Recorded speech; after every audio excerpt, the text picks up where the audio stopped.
appreciation given to her, Sister Audri Scott Williams.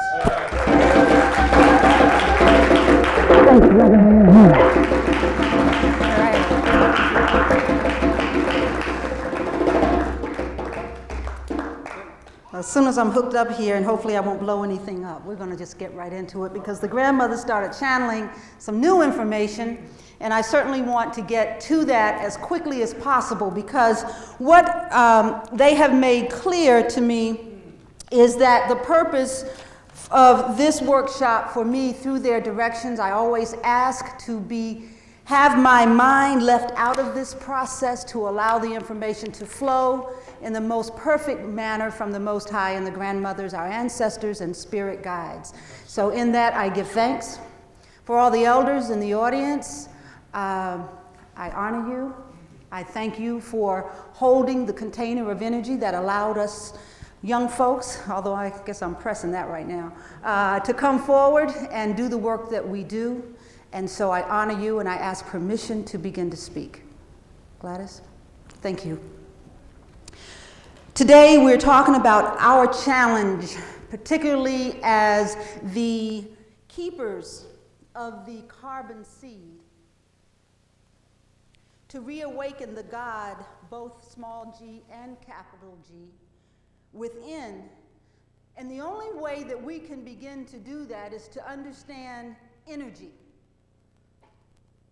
And the way the information is coming forward now, I'm beginning to feel like energy is everything. And once we can begin to understand the characteristics of energy in their proper season, we can be in that God energy always. On the Temple of Isis, there's an inscription that says, I, Isis, am all that has been, all that is, or shall be, and no mortal man has ever unveiled me. The Creator, existing outside of time, knows the ending at its beginning is not because the future has already physically occurred within our realm of time, space, and matter. Basically saying that as we begin to understand energy and the flow of energy, and one example for us is to begin to understand the light, that when we are traveling at the speed of light at 186,000 miles per second, time ceases. And when we move outside of our mortality, we are in that position, in that space, in that continuum where time and space are no longer a limitation. And in that space, we can see all that ever was, all that is, and all that ever shall be, meaning then that we begin to understand our connection to the universe, not as a human having an experience in the universe, but as a part of the universe, where every breath we take, every thought we have, every word we utter has a consequence in the universe. And once we begin to understand time in terms of the predictability of the rising and setting of the sun, the cycles of the moon, the planets, and the stars, in reference to our journey here on this planet, once we begin to understand that going back millions of years and not thinking that our history exists in the last 2,000 years, we begin to then tap into this concept that was inscribed on Isis temple. Okay? So all that is sort of an introduction as to where we're going to go. And you'll hear some things said that you will find hard to believe. It's very important. Can I just, for the sound, could you maybe bring the mid-range down? Or I'm getting a lot of feedback up here in my, and I don't, it's kind of distracting. Yeah, it's just that's not the microphone that I do. Oh, okay. I'm doing the tape. I'll go on and, okay. What was I just saying? Right, you'll hear a lot of things that may sound hard to digest. Truth resonates as truth. That was the one thing that the grandmothers taught, because I was afraid to deliver the information that was coming forward, because in my human capacity, where I was and am at times in my own growth, I didn't think it made sense. But truth resonates as truth, so you must tap into your own knowing, your own center, to determine what is true for you. And for those things that fall outside of that realm, don't worry about it. You will hear it, record it, and it'll come forward at an appropriate time. Because you will hear things said, for instance, that there are actually 12 planets in our solar system instead of 9. Okay, you'll hear a lot of different things. So I just wanted to say that I only deal with the information that comes forward from the grandmothers. So if you ask me if I've read this book or read that book, the answer is probably not. Because it's very hard to sustain the level of energy that's required to pull in information, and at the same time going and reading other information, and then you begin to filter it, and then you're real confused. So I just want to say that because I may not have all the references that you might want me to have in terms of some of the material that's out there. So I am only a witness to Nowtime Prophesies. And so you decide where that fits for you. Now we're going to move right into the information. Can you see that out there? Can it be focused? Let me see. I don't know what I'm doing here, but is that better? It seems to be about the best it can go, huh? Okay, if you can see this, you'll see 2 lightning bolts going through a sphere. Imagine all of the drawings that I present, if you can, and I say that you can, imagine them in a multidimensional aspect, okay? So this is a sphere, and inside the sphere are 2 lightning bolts. The reason I begin here is because when information first began coming through me, what preceded that was a symbol. And I received the symbol, and I had no idea what it meant, but it came so strongly and so clear that I knew this was a symbol meant for me. You ever have those experiences and you know this is something that's for you? And so when I began channeling, when they came back in about, I think it was somewhere between 2 and 4 weeks after I received the symbol, to summarize that experience, primarily an elder, one of the grandmothers, came forward in a sphere of light with a staff, and she was very angry with me. And she said, lightning charges, but it also destroys. When you're not living in the truth of who you are, you indiscriminately charge and destroy the things around you. So when you look at your own life and you begin to see things that are working for you and things that are working against you, ask yourself, am I living what? My truth. All right? So this was this information. Now I know that this also has more meaning than what came forward, and we will get to that. Generally, when I start, I kind of talk about my own process of getting here. Would you mind if I do that afterwards, just because of how much information I need to cover today? Okay. Is that all right with everybody? Okay. Now, the next piece of information, in terms of the teachings of the grandmothers, had to do with a reorientation. And that reorientation was that in their reference, north is not the top of the world. In their reference, east is the top of the world. This says 33 longitude south. It should be by 24, not 42. Longitude east. That puts that eastern point at an area now that's called Lake Nasser, which those of you who may be familiar with this man-made lake or north on the Nile will know that this lake covers up the many of the artifacts that remain of the Nubian civilization. That's been a big issue ever since that lake was man-made, was put in place. Now, what was important to them, and there's reference to this in some of the Egyptian writings, is that they also call this top of the world. A friend of mine who studies meta-nature was explaining that to me. And so I said, aha, well then that I could logically flow with that. And not only that, that if you were to look at the shape of the planet, there is a bulge at this eastern point. So my first orientation I had to shift away from thinking that the North Pole was the top to understanding that this eastern point was the top. And then all of the other areas had to be aligned accordingly. Now, the other thing that I had to understand was that there have already been a series of polar shifts, all right? And that for Nowtime reference, as when the information began, it was on the smaller dotted line, and where we are now is towards the second dotted line. Did you see what I'm saying? Okay. Now, you see where the 5 is there? We basically have the poles are likely to shift very close to that 5.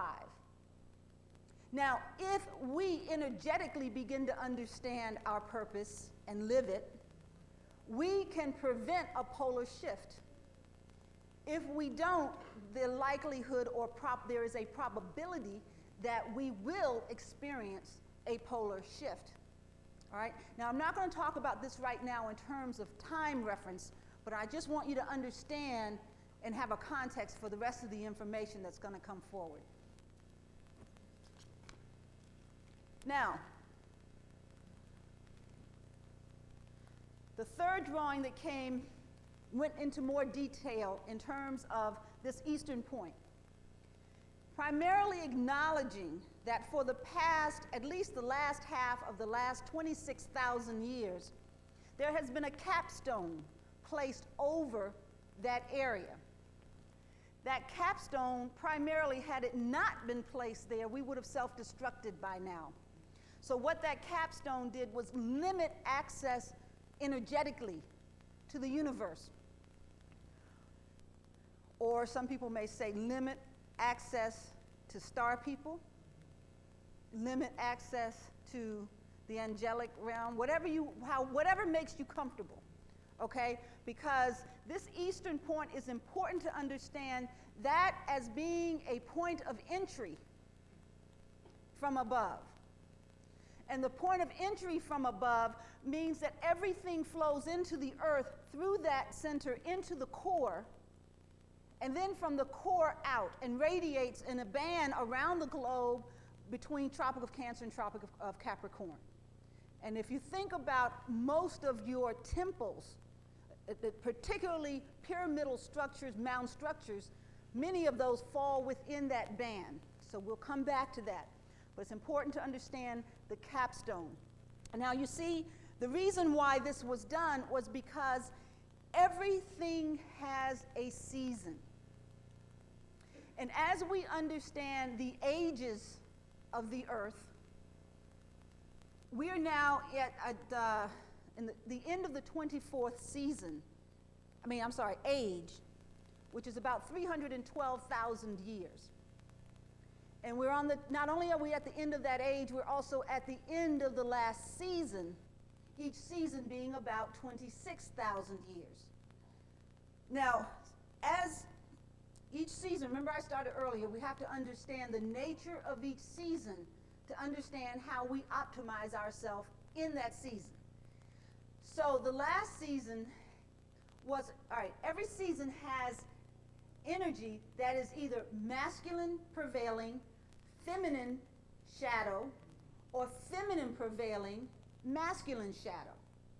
When you have a masculine energy with a feminine shadow, it means that there is the force of nature, the energy in our environment leads from a doing standpoint. It's when you see things built, when you see things coming together, all right? The feminine shadow energy makes sure that the insight that leads that development process is coming from what energy? An energy of receivership, All right? And in that balance, we are where? We are what the grandmothers say, sun consciousness, S-O-N, with sun consciousness, S-U-N. Meaning that our energy moves forward, understanding the connection to the divine. In this time that I talk about, the last season of this age, we went into a season where the masculine did not yield to the feminine.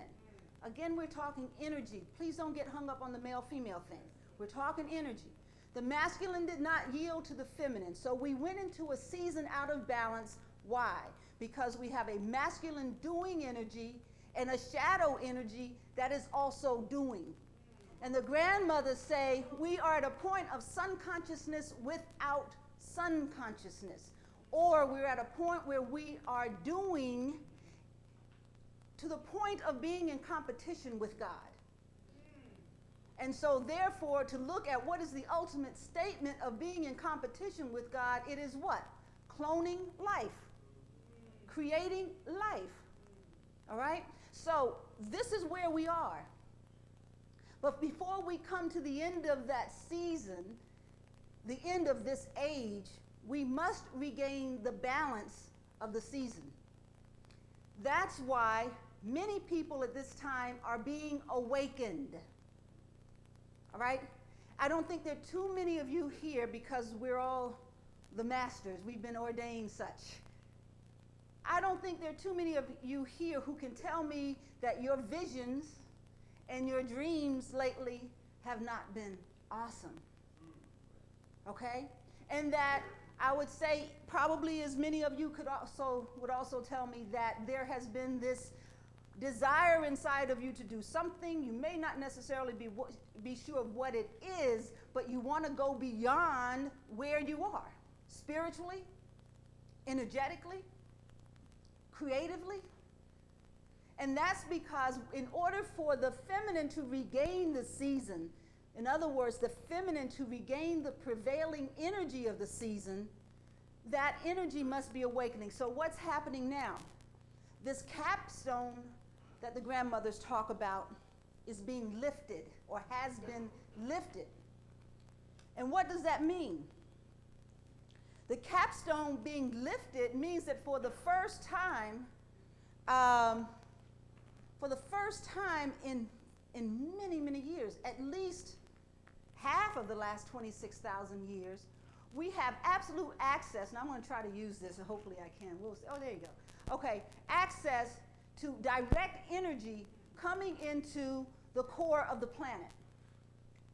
Now, this energy really kicked in around December 21st, 1998. Now, you won't hear me use a lot of reference to dates because, we've created this timepiece, and actually it doesn't exist. But for reference, when we could feel very strong pull, it was around that time. What happened is there was a 7-point alignment. You see these right here and coming down here?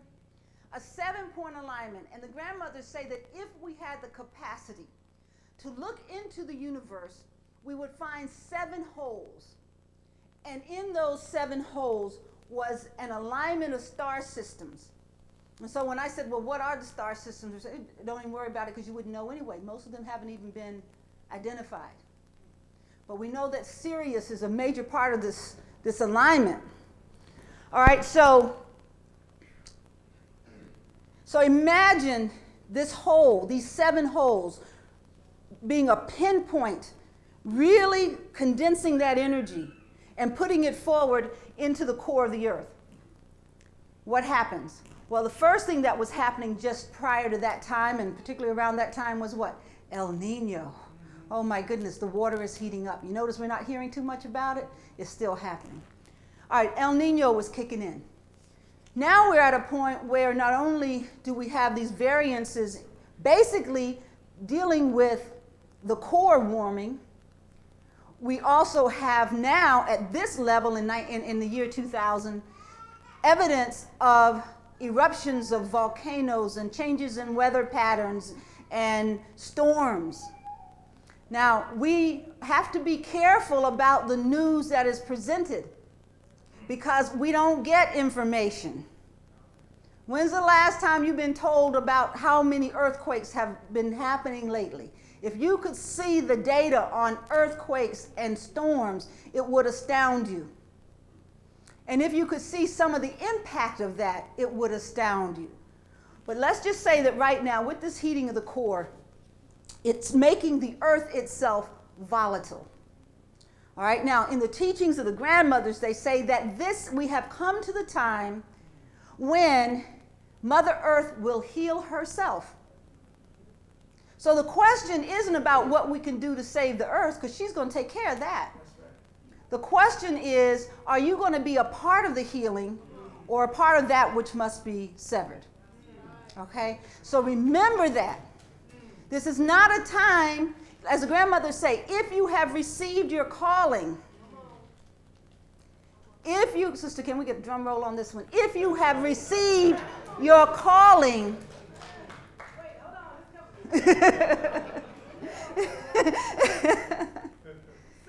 okay, if you have received your calling and you choose to do nothing about it, shame on you.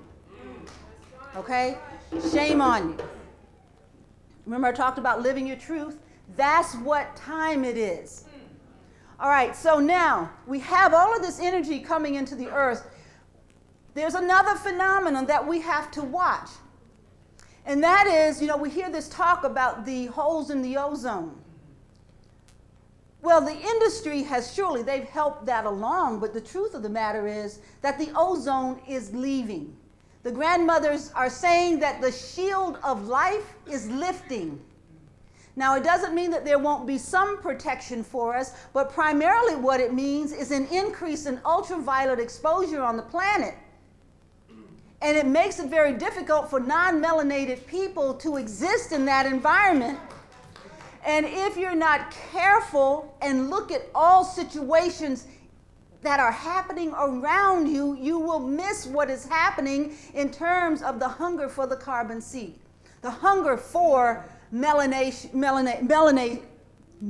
seed. So when we stop and think about millions of young brothers being in prison, and then the fastest growing prison population being teenage girls of color, we need to ask what's happening. I'm not talking about behavioral. I'm talking about the causal effects. Because not only are we finding these tremendous increase in the warehousing of human beings, we're also finding that there are these deaths that are totally and absolutely unexplained, where mothers and fathers are getting phone calls saying that your son or your daughter died. Well, how did they die? Well, we're not really sure. It seems to be natural causes. I don't know where all that's going except to say we need to be observant.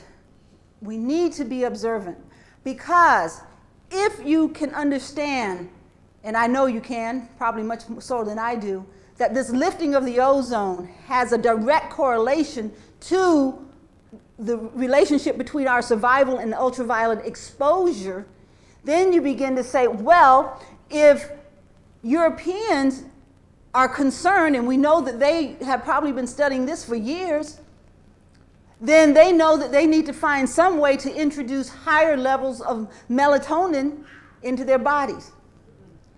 So now this isn't coming from the grandmothers, what I'm about to say, but it certainly has been on my mind, is that if we are to question why so many of us are in prisons, then is there a possibility that there's some melanin snatching going on? Some DNA banks where certain things, amino acids and so forth, are being stored? It's just a question. But the grandmothers say we have to look, we have to be observant in our environment. So from the core looking out, you basically have this. So we'll come back to this one again.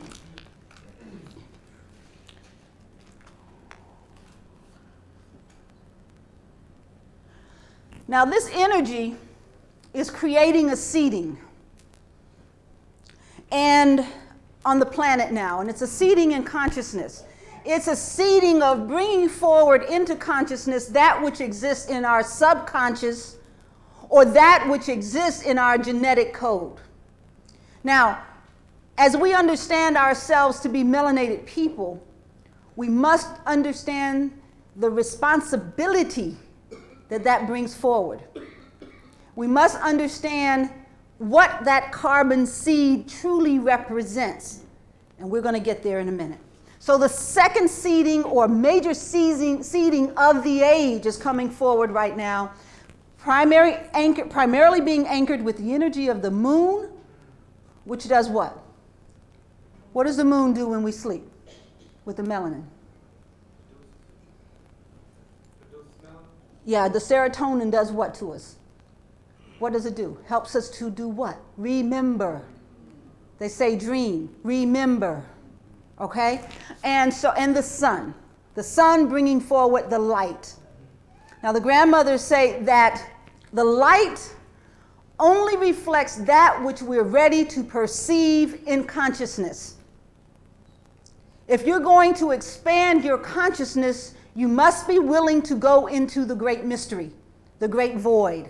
You must journey where it may not be comfortable and where those around you who may not understand why you're doing it, and even you yourself may question what is going on here. But the only way we expand the light, expand our consciousness, is to journey into that which is unknown, the great mystery.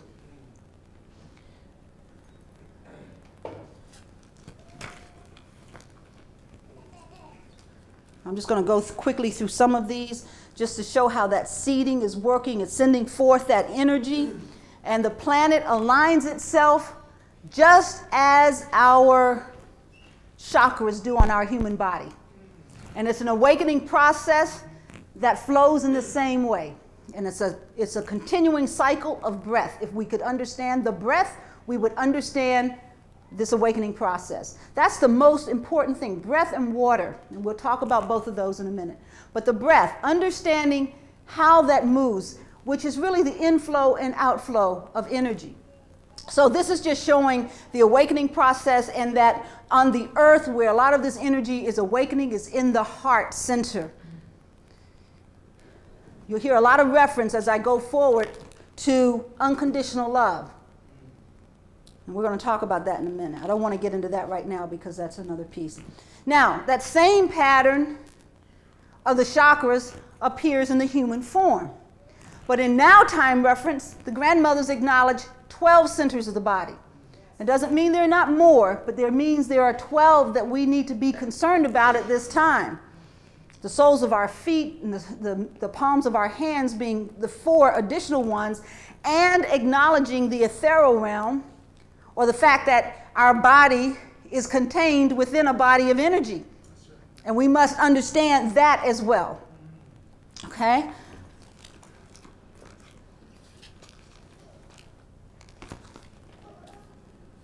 Here we just see it happening, being played out again. Now, where we are is at a point of ascension. We have the potential to ascend.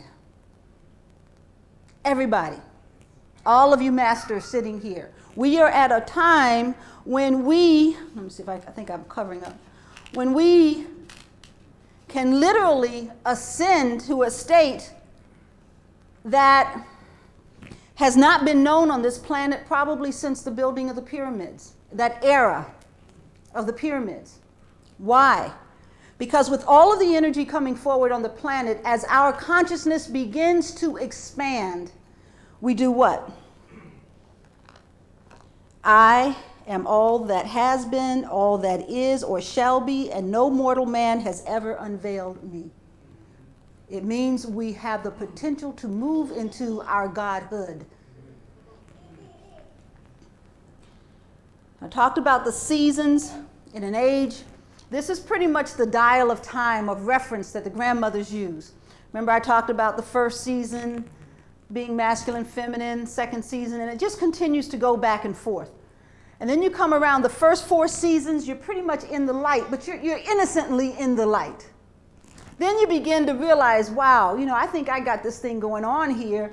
Maybe I'm more than the light. And so we enter into a phase of darkness when pretty much our soul and human existence begin to separate. Then, as we're coming out of the darkness, we begin to say, well, wow, I'm nothing without my soul. So the only way I can continue to move forward is I've got to bring my soul back into this and begin to understand myself in relationship to this other aspect of energy.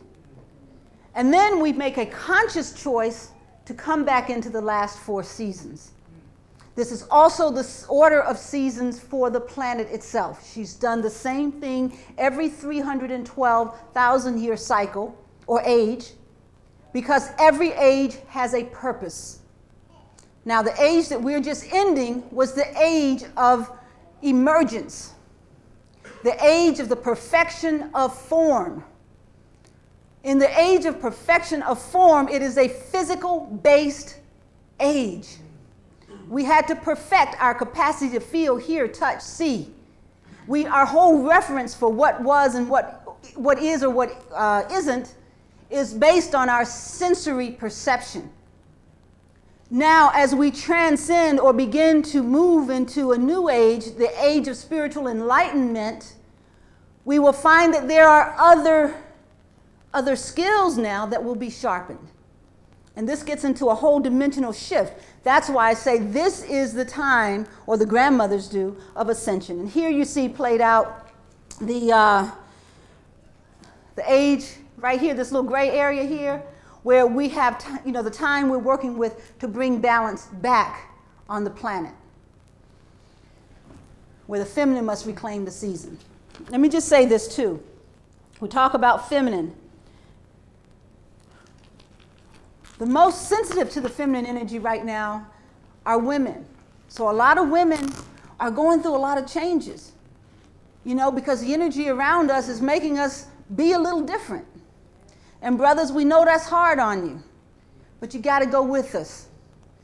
You got to help us, and you've got to tap in. And brother, you asked the question about the feminine energy balancing the masculine.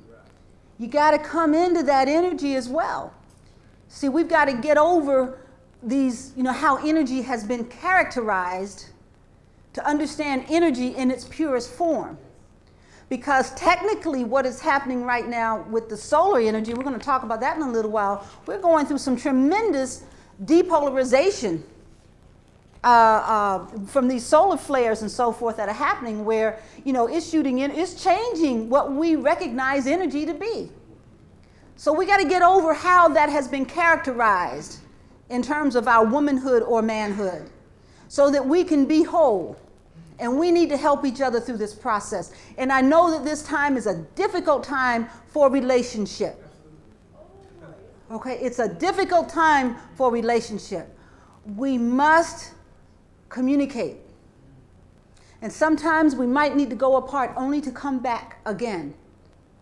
So that's real important. I just wanted to make that side note there. Now, let's talk about, I kind of went over this, primarily the energy coming in, this capstone being lifted, acting more now like a funnel. That's funneling energy into the core of the earth. And what is happening at the core level is that the energy that's coming in is so pure and so dynamic that it is literally causing an inner core in the earth to separate from the earth. So in other words, it's pulling in like this and separating, and as it does so, it is spinning. It has its own rotation, but guess what? It's spinning counter to the spin of the earth on its axis. Thus, and consider how dense it is in relationship to the total weight of the planet. What it is doing is slowing the planet down, or slowing the spin of the planet on its axis. All right, so here you see this happening. You see these lines coming out, what we might call parenting vortexes. These are energy centers around the planet that are awakening. There were initially 4 very primary ones that were powerful, each of them birthing others. All right, so now this was very early on that this information came forward for the concept. But now we must understand probably at the level of energy coming into the planet, every possible vortex that could be awakened is awakening.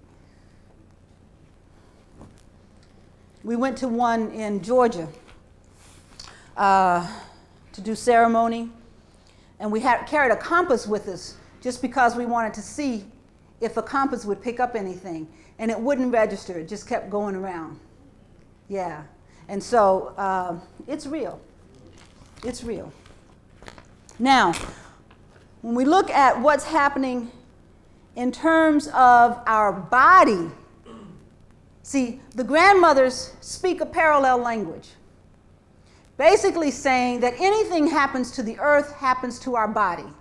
So when they give information and they're talking about the body, you automatically apply it to the planet. When they're talking about the planet, you automatically apply it to the body. Now, on this one, they were specifically talking about a new kind of evolution occurring primarily. We think it is connected directly with our production of melanin. And the cell structure is shifting just a little bit. And so it's multiples of octagons or eight-sided, this eight-sided cellular structure. And they're moving in groupings of a large structure inside it, many cells, and then that whole thing going up a ladder. Now, what is interesting about this in the vision that brought that forward is that the energy always went up.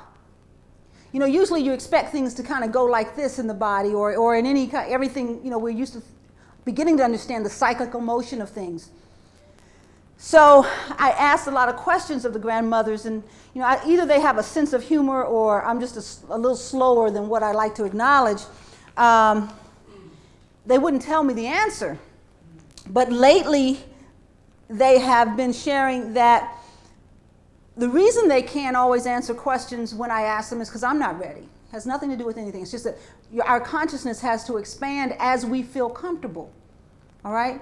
So what they're saying is that the reason we see it going up is because we have to get beyond thinking of ourselves as existing in this finite body here.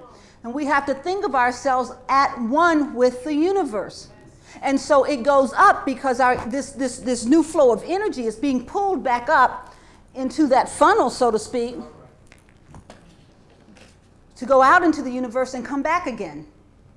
So there's a dynamic exchange that it's not really unique, it's always been, but it's more dynamic with the shifting of energy. And so it's going into the universe and back into us like this, being just like our circulatory system in our body, but now this is going outside of our body, so to speak, to be refueled. So that's why we only see the motion in our body is coming up, because it only goes up. It goes up, out into the universe, back into the core of the earth, back up, out into the universe, the core of the earth. So we're constantly at this time being fed. So as you have your dreams and visions, don't try to write down only that which makes sense. Be more concerned about that which doesn't make any sense, because the new language that is emerging from this is a language that is not linear, and it's a language that is symbol-based. Now remember when I was saying the symbol came before the writings?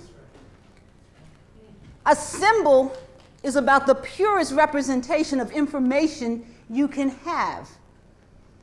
Any symbol that you receive goes far beyond your capacity to explain.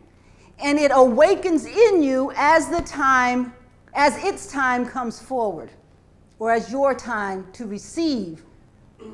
And that's just what I was talking about with the grandmothers, right? The Dogons say that the symbol is the first, right? Okay? The symbol is the first, because once the symbol comes, it triggers our brain to try to organize information that then becomes what? A thought. And then from the thought, it becomes manifest. So the grandmothers say at this time, given the energy that we're talking about, it's very important to not only be concerned about what you are saying, but to also be careful about what you are thinking. And some people say, well, how can you stop a thought? We can. We can redirect thought. And we must begin to find the clues as to how to do that. And part of it is beginning to understand symbolic language. If I were to report everything the grandmother said literally, it may not make a lot of sense because their language, even the use of words, is symbolic.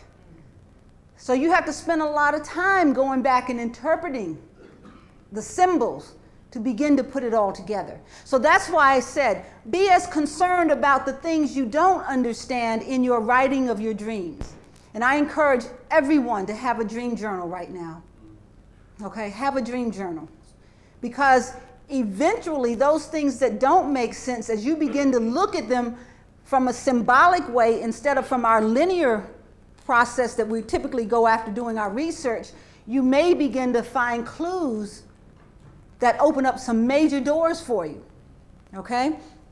Now, let's talk about this particular drawing. Now, I apologize for it not being clear, but sometimes I just go with the information as it's flowing. Don't worry about what's written. Let's look at these circles. Remember I was talking about, in fact, wait a minute, before I go forward, do you feel like you need to just stand up for a second? How's everybody feeling? It's all right? Okay. As you see these circles, think of them as being a spiral, okay? Because nothing is a closed circle. These represent the ages. Remember I said we've come to the end of the 24th age? Right in here, we're coming to the end of that age. All right, if you were to take those and multiply each one, the whole thing by 312,000 years, you begin to go back in time I think it's about 7.8 million years.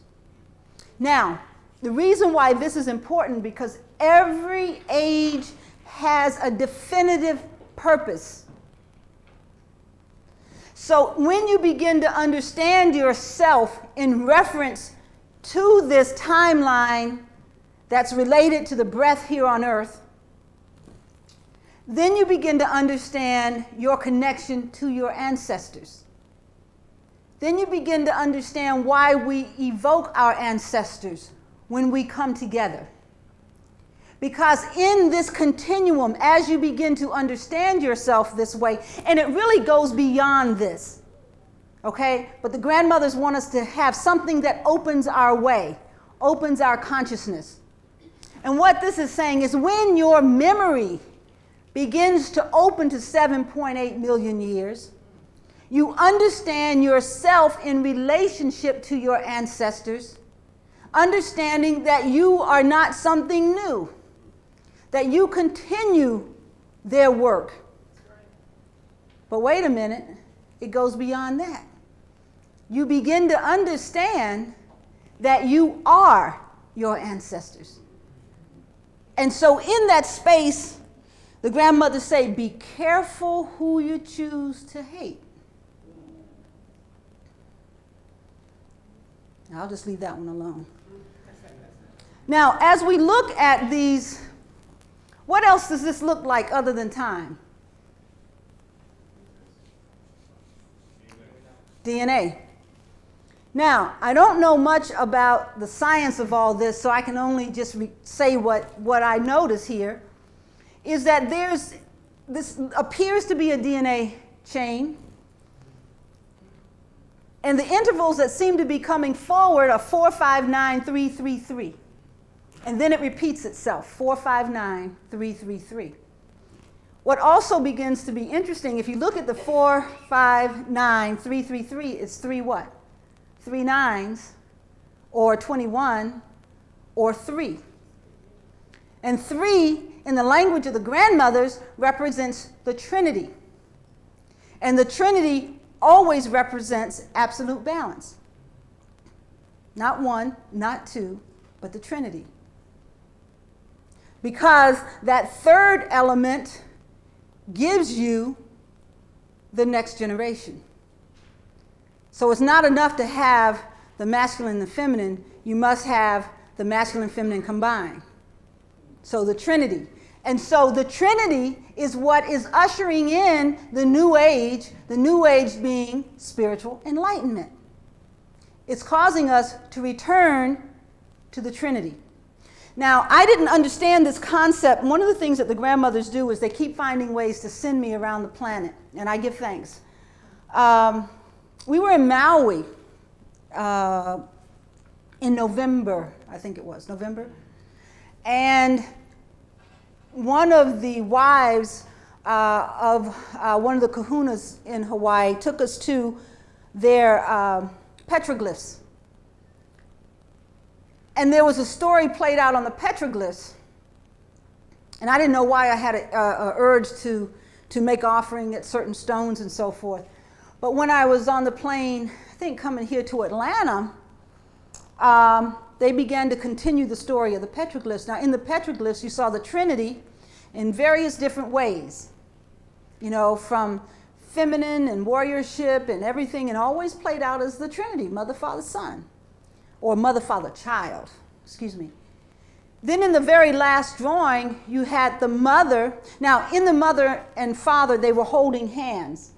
So imagine a human figure here, a human figure here holding hands, one with hair coming out and one without hair. I mean, that's how the drawings looked. These are thousands of years old. And in between where their hands were being held was the child. Well, in the last stone, there was the mother and the father, but they were holding a staff, and the child wasn't there. And what the grandmother said is that we are entering a time or an age, as we come to the end of this age and enter into the next one, where time will cease only to start again. So our progression from the staff and mother without the child is to move back to the Trinity. So I just wanted to share that with you as we're talking about the Trinity. So here we have this 459-333 looking at the intervals of intersection, and it's not really intersection, but it's how the helix seems to be intersecting or gives you that illusion of intersecting. Now what else becomes important here, in 98, December of 98, I spent 21 days up in the mountains of West Virginia and lived primarily in seclusion and in a teepee, fasting and praying for that time.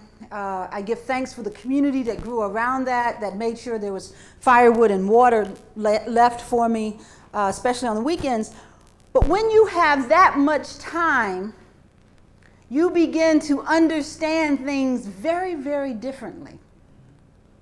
And I'm kind of getting sidetracked here, but I guess I'll go with it because it came forward for a reason.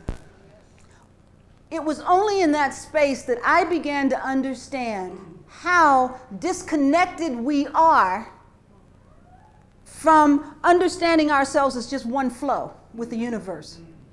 Because of noise pollution, light pollution, disruptions of schedules, requirements of day-to-day life in terms of work and all of that it really pulls us out of that space of understanding. But during those 21 days, 21 days times 24 hours is a lot of time to be with yourself. You begin to see things. And see, it's important for us. Remember I talked about that carbon seed. And Dr. Africa just spoke to this as well. Remember he talked about melanin having all the information. The carbon seed is the seed that contains the blueprint because all life evolved from that. And we got to get back to understanding that or overstanding it in relationship to where we are. You see, people of color, and I say people of color because I carry both the Native and the African. So I don't want to exclude any indigenous people because I am speaking just to the indigenous populations of the planet right now. As we awaken to who we are, we awaken to the knowledge and wisdom that's contained in this blueprint. It hasn't gone anywhere. It's just that the energy is now manifest that allows us to go there. We have answers. And I say to my people, whenever I have an opportunity to speak, we've got to stop using 80% of our energy to define ourselves in reference to white folks. Amen. Come on, we've got to got to go right now. You got to step into your leadership based on your inherited birthright to ascertain wisdom in ways that is not available through the system we have. But if your whole focus is on being mad at them, you're going to miss it. You're going to miss the way out. Totally. Because it pulls your energy. Du Bois kind of talked about this when he said, when we came out of the civil rights movement, we would be right where we are today because we were not strategic in terms of what to do. Now, he wasn't necessarily going where I'm going, but I'm saying the same thing. We must be strategic in understanding who we are, in understanding that we are moving to a realm of creating a new humanity. But we must trust ourselves. We got to trust ourselves and not buy into all the disruptions of energy patterns that are being played out.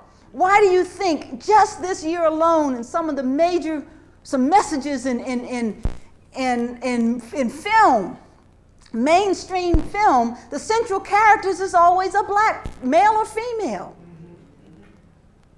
You don't think there's something behind that? We got to know it. We can't wait till MGM shows it to us. Because then I begin to wonder why. So what I'm saying is, define yourself. Understand yourself. And know that you don't always have to have the answers. The grandmothers say all you have to do is be about it. They say that if you just show up to your potential. Just show up. Miracles can happen. But if you never show up, it'll never happen. And 20, 30, 50, 100 years from now, we're still going to be talking the same thing if Mother Earth even lets us be here.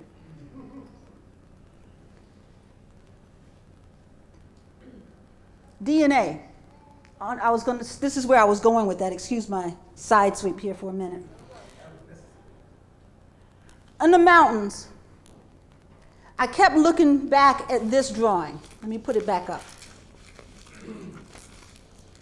My book hadn't come out yet, but this is what was on my mind. I kept looking at it, and I was saying, what is it? You know, as I said, the symbol precedes the word, so many of the symbols in the Diary of Nowtime Prophecies are not explained. But while I was on the mountain, this just kept going over and over. And then finally I said, you know what?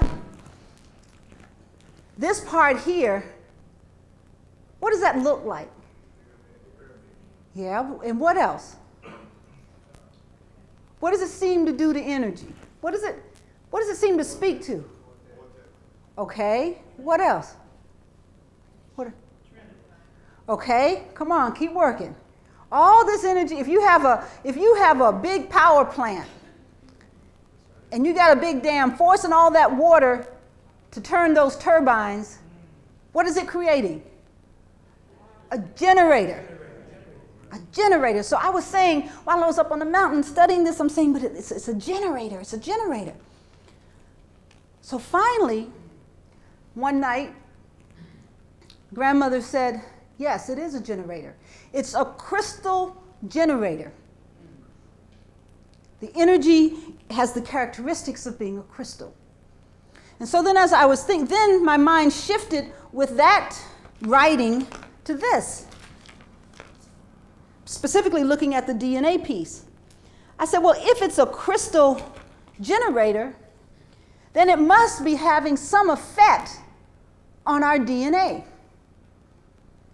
And the grandmother said, well, you know, I hate when they say that because most of the times I don't, that 95% of what we think of as the potential language of DNA is considered junk because nobody really understands it yet.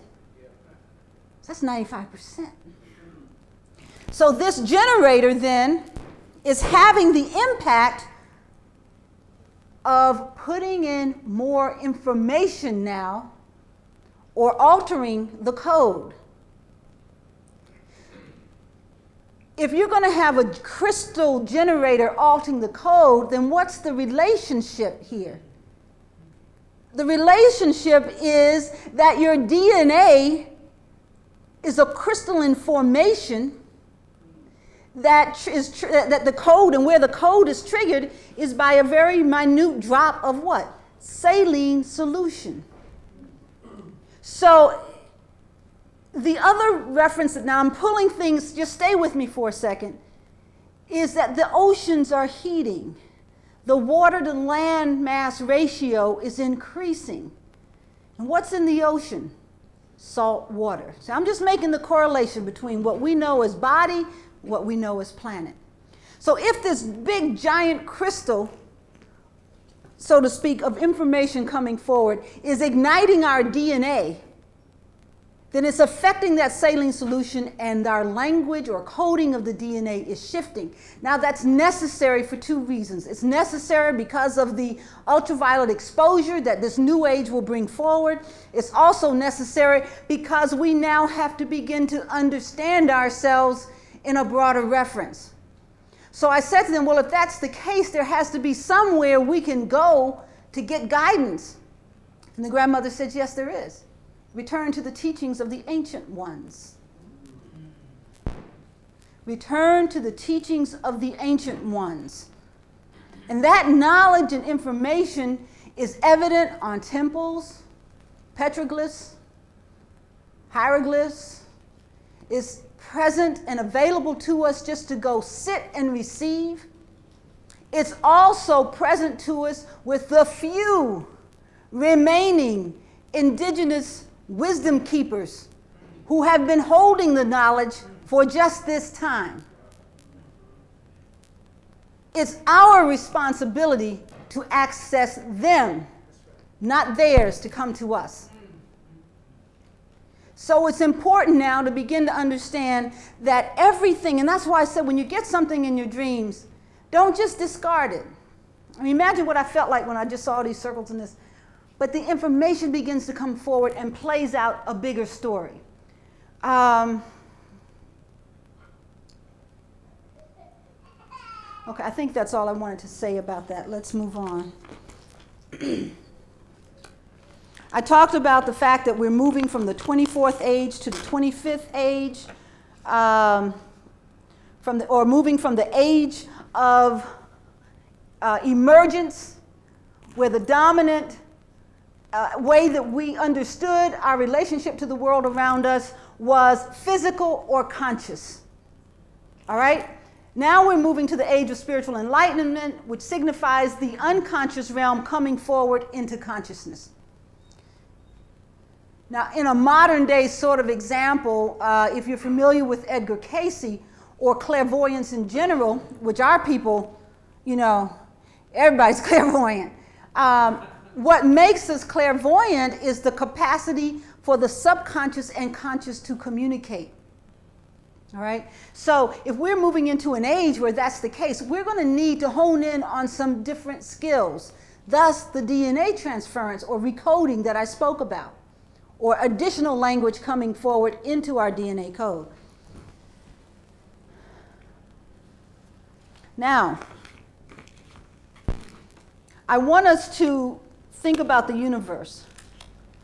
Remember how I said the grandmothers say that anything that happens to us as people happens to the planet and vice versa? Well, what they're really trying to get us to understand is that all that's out there is in here. If you look at some of the rituals and traditions of our very ancient ones, you will find some things in common. That in ceremony, when they're seeking to go inside to bring back information, there is generally some plant that is used, to invoke what science might call as hallucinations. But which in the indigenous way, given proper honor to what's going on, See, I say that because in the native tradition, they say that the reason people are dying of cancer from tobacco is because the tobacco was turning on the people who didn't recognize that tobacco was a sacred herb that carries, when burned, carries our prayers to the Great Spirit. And so I say that because I don't want anybody to think I'm saying go out and smoke weed or do something so that you can, have this experience. What I'm saying is that they understood the relational aspect, and generally the shaman understood where to go to get whatever it was that you were going to use, because they were guided by spirit. And in most of those visions, you see a helix. So somehow in this induced state, there was a way that the mind was relaxed, so to speak, to go into the journey of the universe that exists from within, and therefore be able to plot star systems that even technology today cannot verify totally, but there's pieces and pieces of it coming into place. An example of this is the Dogon, who talk about Sirius A, B, and C. Well, so far, even to today, scientists have only been able to discover A and B. And if you look at the drawings that the Dogon, how they represent that, you see what? A helix. So you see, the DNA is the language of the universe. Now, as we begin to understand this, then I say where we can go for clues, particularly at this time, is to begin to understand the universe in ourselves. Now, this is a drawing that just came through. I said I was channeling over the last couple of days. I hope we can see it, and I hope I can explain it. Universe, the expression of one. The first utterance of Nowtime Prophecies is Ahun. And that is the ordering of the one. Okay? Now, here, this actually is the solar system and the energy of the planets as it's related to our body energy centers.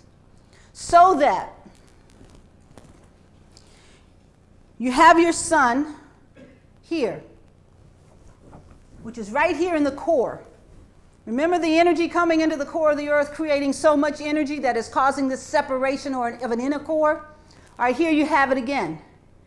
But it's happening in our body. So the El Nino that we saw witnessed on the outside in terms of the planet was also happening inside of us. It is a time of a burning away of that which no longer serves us. We experience it as chaos. Now, coming out from the sun are the planets. We're going to go down a straight line now. I don't want you to get confused with these right here yet. Coming out from the sun are the planetary influences of the terrestrial planets, or the planets that have an iron core, because that's what anchors us, that's what holds us. And then on the extremes here, well, actually you have Pluto up here, and then we've got the moon, and I'll talk about that in a minute. But on the extremes here, Saturn, Jupiter, Neptune, and Uranus, you have the energies of the gaseous planets, or the planets that are primarily gas-based formations. And then you have the sun here, you have the moon here at the crown. All right, so you have the moon affecting or impacting the cranial opening. Now remember the circle of the earth, the eastern point, the lifting of the capstone to create a funnel, and that energy being funneled in, and where are we awakening? In our dreams or in our sleep state, that's governed by the goddess of the moon. In the ancient Egyptian language, the goddess of the moon was also referred to as what? The queen of the heavens. Understanding that the moon has no light of her own, she only reflects the light of the sun. But if you know how to the relationship of the moon to the rest of the universe in that ancient context, you know that through that moon is the portal to the universe. So it's that information of the universe coming through that lighted path, coming into us. The sun in here burning off all that stuff that we're not going to need to carry forward into the new age. And then we have the energies of the solar system affecting us internally. So that we begin to also understand that in the language of now time, there must be 12 planets. There has to be. There has to be.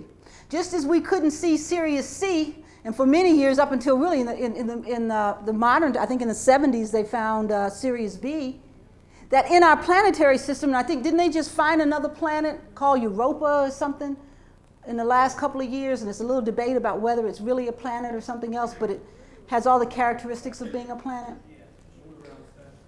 Huh? Europa? What is it called? The moon around Saturn. What's the planet that they recently? Nibiru or something. So anyway, in the context of now time and the reference of how number sequences go, then somehow we have these three unknown planets that are yet to come forward, and we'll see, in time, maybe in our lifetime, maybe not, but we must understand their influence on us as well. Huh? Uh-huh. That's the planet that last year, you remember when they were saying that we were going to have a 3-day blackout? Right.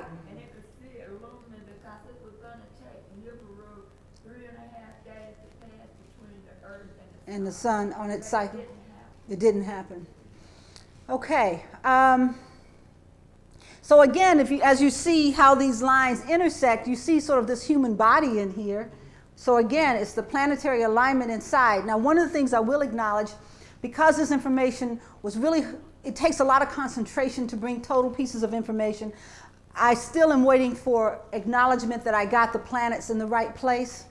But basically what it's showing us is the solar system that exists inside. So as we begin to understand that if we can plot the universe inside, then that coding system, that melanin that contains all the information, that when we learn to access that wisdom, then we literally do have everything available to us to do whatever it is we choose to do, to step into that godhood. And the reason why I keep stressing that is because as melanated people, we must step into who we are at this time. We have to lead the planet out of where it is now to become humane, because we haven't been there, not in a long time. So we must understand that we don't have time, as my friend Barbara Rose says, we don't have 20 years to get it. That's why the grandmothers say it's Nowtime Prophesies. Now, how do we access now time? Let me just show this. When the drawings started coming forward that were contained in the book, most of them were on the walls in my bedroom. All right, I spent lots and lots and lots of hours writing and drawing and wondering if I was losing my mind, and everybody around me wondering the same thing. This was the culmination of one of the drawings that took a couple of months to come forward. It didn't have a human form in it, but we put that in there to make, again, the connection between the earth and humanity. But what I wanted you to take a look at here is understanding in a dimensional way, multidimensional way, that human form cannot move anywhere in the sphere where all lines will not intersect it. That's a given. Now, will the human figure recognize the information? And what the grandmothers are saying, remember the picture with the hawk on it, that we are moving to a time of ascension, the potential for ascension. It's because we're being awakened consciously to all the information that's here. Because this is it. This is the infinite moment. That's the infinite moment. And I remember one time I kept asking the grandmothers, well, what is the significance of the drawing? And they would kind of play with me for a while. And then about the time I was in the mountains, I think maybe towards the end of the experience, they said, don't you get it yet? And I said, well, no, I think it was before I went up. I said, well, I know what it seems to represent. And they said, no, don't you get it yet? And I said, no. And they said, it is the symbol or characterization of God, because it's absolute. And so this is a very powerful symbol. Again, emphasis on symbols. Now, I can't tell you that I understand everything about it, but I understand the expansiveness of it. I understand the infinite aspect of it. And I understand that as we move to that space where we can exist outside of time, that space where no mortal man has gone, understand, it's not saying no man can go there. It's saying no mortal man has gone. Then we are always living in the infinite moment. And it's only in the moment that exists right here, right now, that we have the capacity to transform. So if we're always worried about everything that's ever happened to us in the past, or we're always projecting ourselves, well, in 5 years from now, I'm gonna, we lose sight of the moment. And this is the only place that we have to affect that point in time that's out there. And it's also by coming into an awareness of the infinity of the moment that we can transcend time and space. But what's key? What is key there is I want to go back to this whole concept that I mentioned of unconditional love. I hope I'm not going to get all tangled up in here. I guess I better go this way. Unconditional love. Now, when I say unconditional love, brother, what does that mean to you?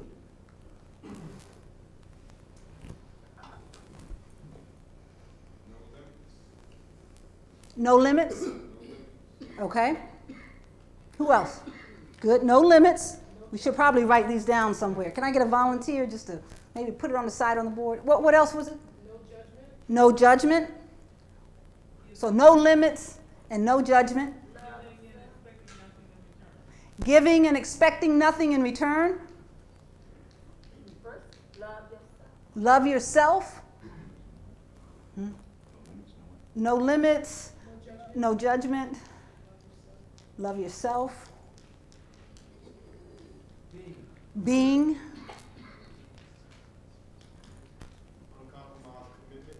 Uncompromised commitment. All this is powerful stuff, right? Yes. Oneness. Great. Whew, I see why this is the gathering of the masters. Anything else? When doing work, performing a task, do it to your exhausted ability. So maximizing potential. Is that a way of saying it? Or to your greatest ability, something to that effect. I'm trying to give you one word. Maximize potential. Yeah. Mm-hmm. Anyone else? Selfness. Selfless.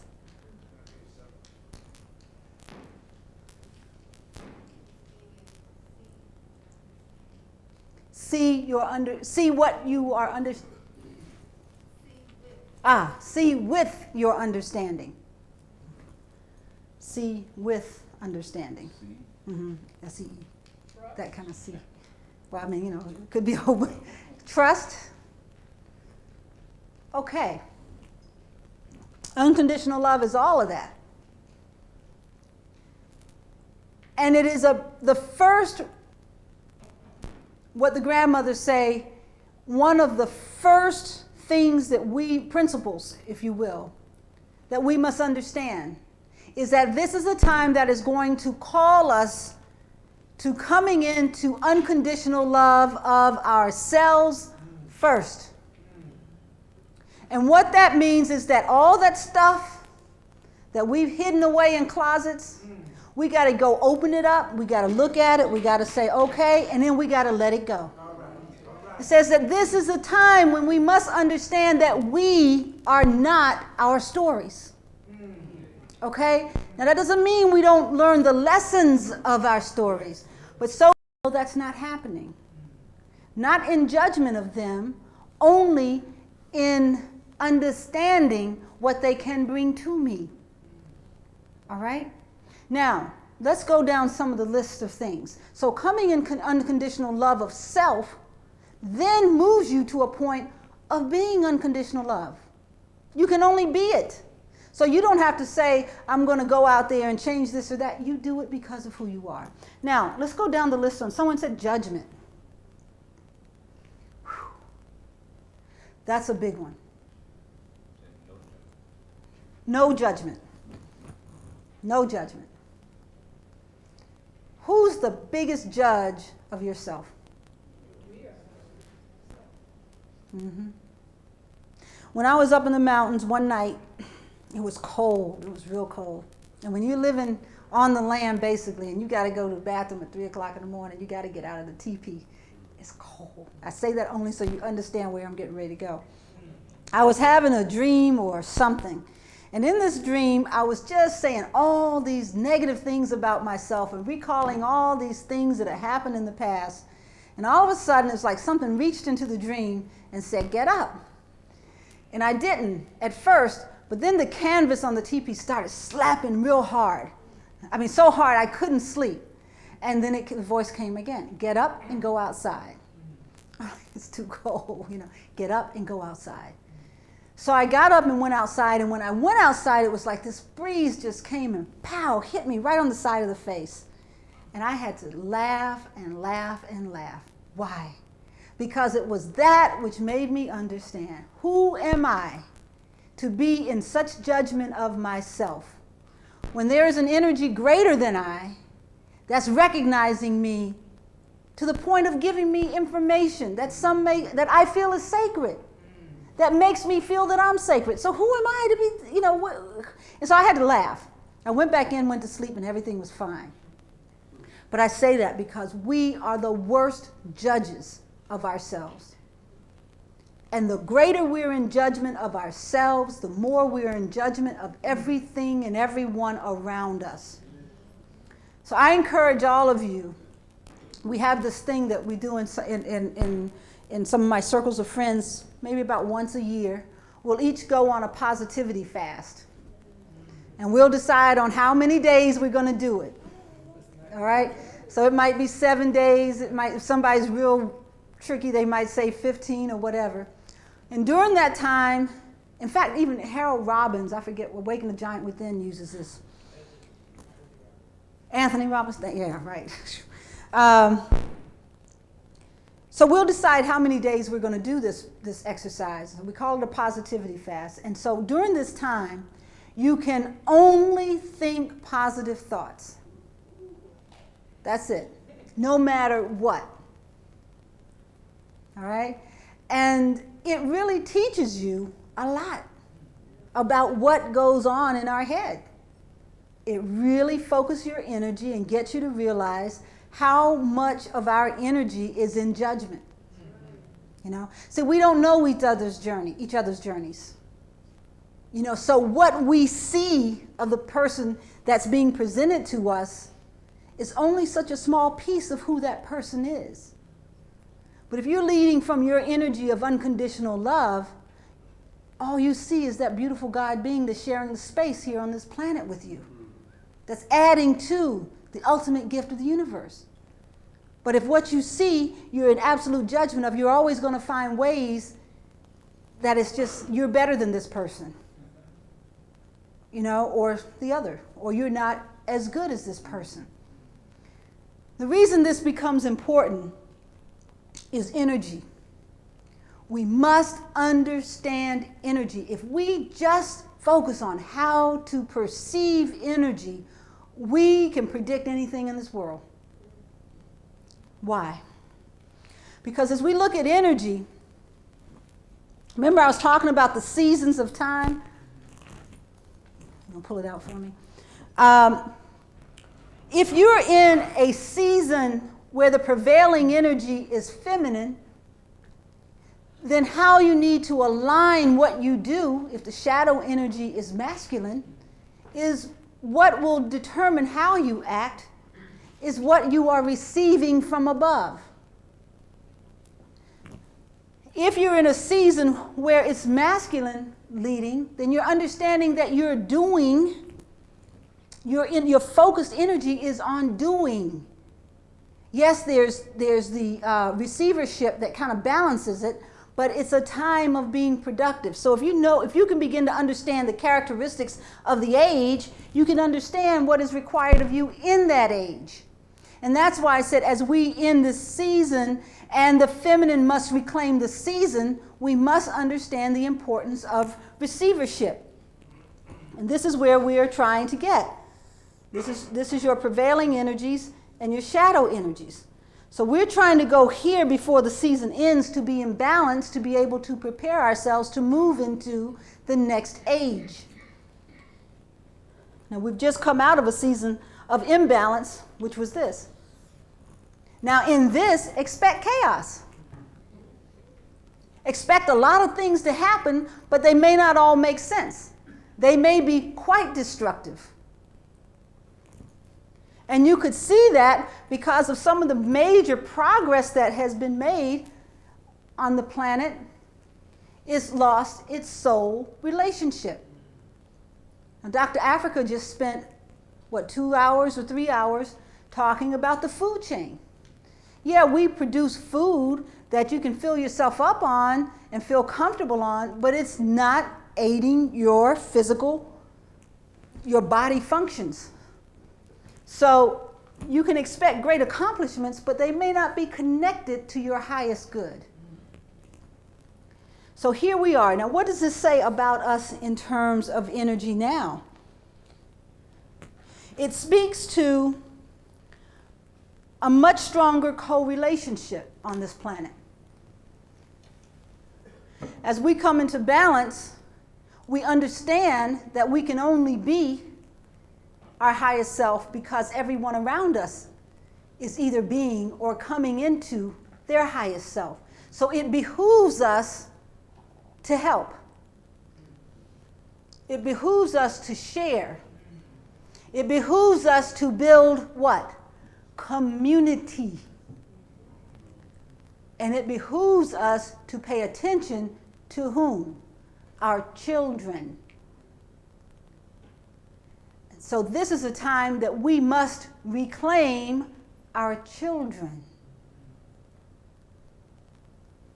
Remember the petroglyph? The staff instead of the child in between the mother and father? Time stops or ceases to start again. We're at the point where time is stopping to start again. How do we begin to find clues that support what we're saying? We look to nature. We look to the environment.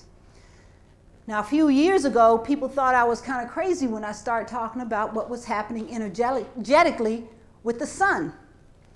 That is until NASA began to confirm some of the things that was happening and now actually starting to report some of it. Primarily being this, there is a rhythm, and you heard Dr. Africa talk about the rhythms in our organs, right? There is a corresponding energy, thus that last drawing in terms of the solar system that exists within. There's a corresponding energy in the universe. Not only is there that rhythm or the sounds, there's also the rhythm. Now the universe is shifting, 2 minutes, shifting its pulsation. All right, in other words, the pulsation of the universe is changing. How scientists are able to deal with it in a way that makes them comfortable or their organizations comfortable is to focus on what is happening to the sun. The sun is pulsing in erratic, what appears to be erratic ways. They report it as solar flares. Now, when these solar flares shoot out, what happens is a zero magnetic field. Now, if you have a zero magnetic field, it stops everything. Everything just sort of stops. So we're having these jolts on our planet, in our environment, that's affecting technology and even affecting us. And that's why the grandmothers say, be very much aware that over the next few years, where we are likely to see this exhibited in people is erratic behavior, which can be easily diagnosed as mental illness. And so a lot of people are going to have issues with mental illnesses, and then there's going to be the desire to treat that chemically without an understanding of how the energy of the universe is also affecting us as human beings, not just our technology, not just our weather patterns. So now you can pull up NASA and find all the information you want to on this zero magnetic field, that this pulsation that's coming in that's affecting the planet. Well, the grandmothers say this is going to get better, worse, not less. That we're going to see this phenomena because we're moving to a point where energy is collapsing upon itself. It'll be very difficult in the new age, especially, and it's all an incremental process, but it will be difficult to discern negative and positive energy in terms of looking at something and being able to know that. So here again, be aware of what's happening so we can begin to understand. So in this pure level of energy, we will be in our highest state of the masculine and feminine working together internally, externally. I guess that's my 2 minutes. I didn't have a chance to bring closure to it or talk a little bit about process, but we do have tomorrow. And so we'll do that. Do I have time for questions? Do we have time for questions? All right, let's open the floor. I know I threw a lot at you, but thank you. We forgot to schedule a lunch break. Oh, the concern is we forgot to schedule your lunch break. So, are there any questions? Let's deal with that so I can be mindful of that.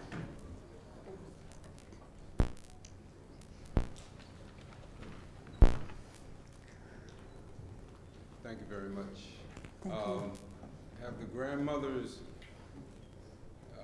explained anything to you about the relationship between us and the trees?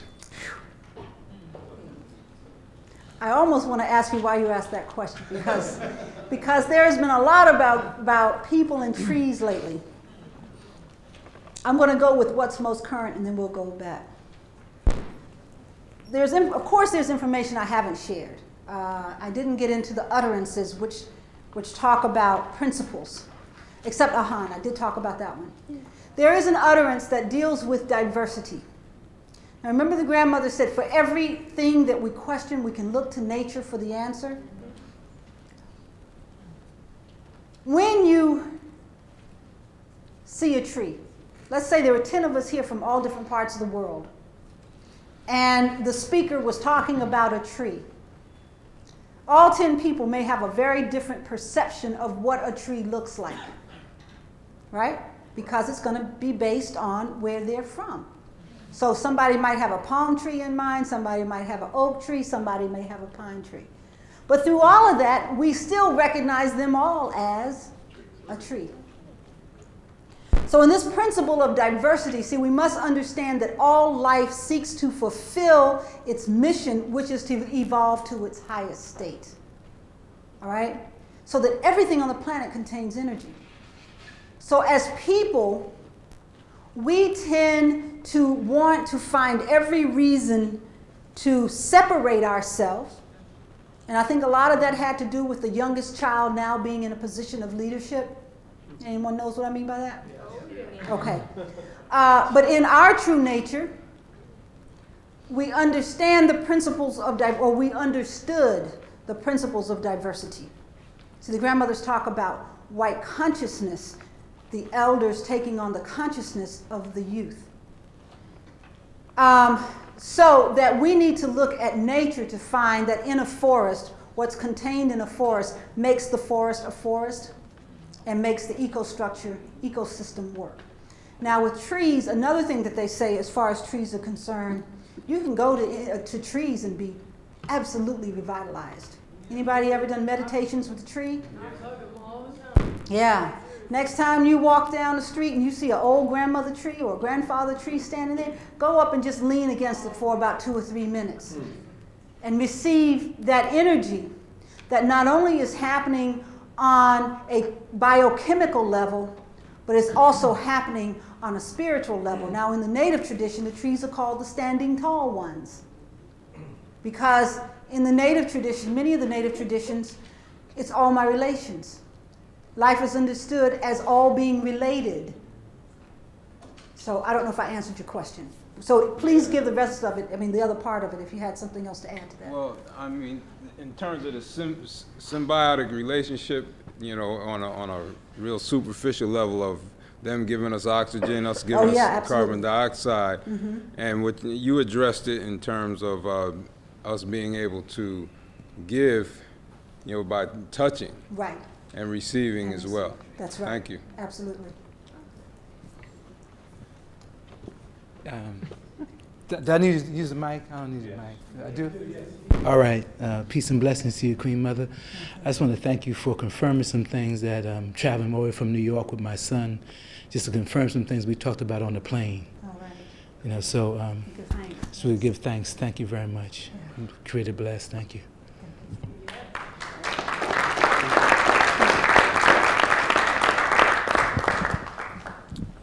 Yes, Mama Gladys. Yes, daughter. Greetings. Now, I want you to clarify something that I have observed, that if we are in the age of Aquarius, which, as I know, time is linear, that if we have moved out of the age of Pisces, and the spring equinox was supposed to have just started on March the 21st. In my observations and knowing a little about the star system, that if we are in the age of Aquarius, then spring started on February the 21st, because we have had shirt sleeve weather here, and all the trees have blossomed here in the early weeks of February. So would you elaborate on that, and if I am on the right track?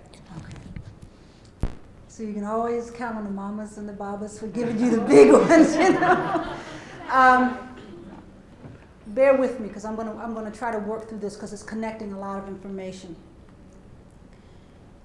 What we perceive as time, according to the grandmothers, what we perceive as time is accelerating. And they say the faster things go, the slower you should go.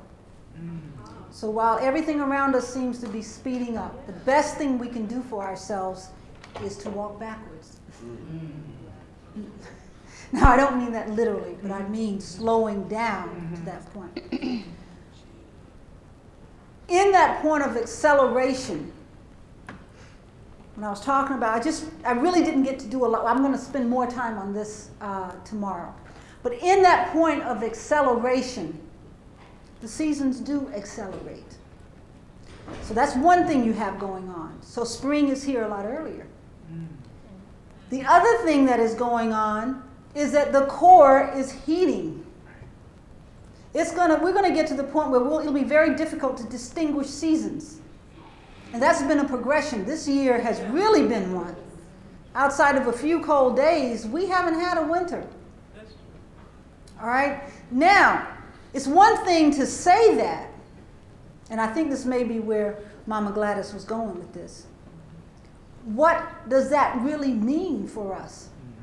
The brother that asked the question about the ecosystem, I just sort of encapsulate it that way, because that's the exchange of life. What does that mean? Does that mean that we're going to see the seasons end as fast?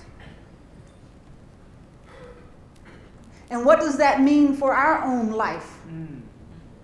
Because Brother Shabazz, I don't know where he is. Is he still in here? When he was introducing us, said some of these speakers are looking younger. It's true.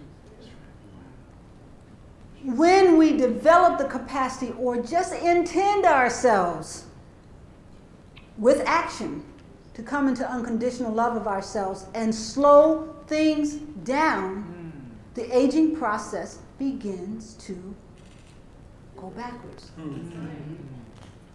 time ceases to start again. So, with that, I would say one of the things that we can anticipate in this age, this new age that we're going into, is living longer lives, not because we're being sustained chemically, but because as we do our part, the universe is doing its part to ensure that we can be present to bring in this new age. Okay. So Gladys, I don't know if I got to all the pieces of that, but did I touch the main thing? I just wanted you to verify. Oh yeah, absolutely, absolutely. So you've got the time acceleration and you've got the heating of the core. And I'll tell you one thing, you ain't seen nothing yet. Go get your statistics on the earthquakes that are active right now on the planet. Just go look, that's all I got to say. Any other questions? Yeah, right quick. Take your time, take your time. It's so beautiful and powerful to hear you speak, my sister. Give this sister a strong black hand. Ah, it's beautiful. I'm with this brother here. You've confirmed a lot of the things I've been, that's been coming to me. I'm so excited. I need to calm down a little bit. But lately for me, besides dreams, like especially like in the mornings when I'm like just laying in bed, if I have the time, it comes to me, astral travel. Yeah. Come on, you can do it. What's that the sign? It's kind of scary because I've done it a couple times. And it's like I end up, it's not necessarily a strange place, but it's like, okay, where am I going? But I do it easily. That's the thing. So what's that a sign of? You're going nowhere to be everywhere. Okay. All right. I feel you. Remember I said the light allows us to see that which we're ready to perceive in consciousness. But in order for us to grow in consciousness, we must journey into the unknown. And so it's happening sort of naturally because our spirits want to take flight. Now there's a quote. Let me see if I can find it in the book. Our spirits want to take flight. You know, people say we are humans we're spirits having a human experience. Let me see if I can find this because it's so right on for this moment.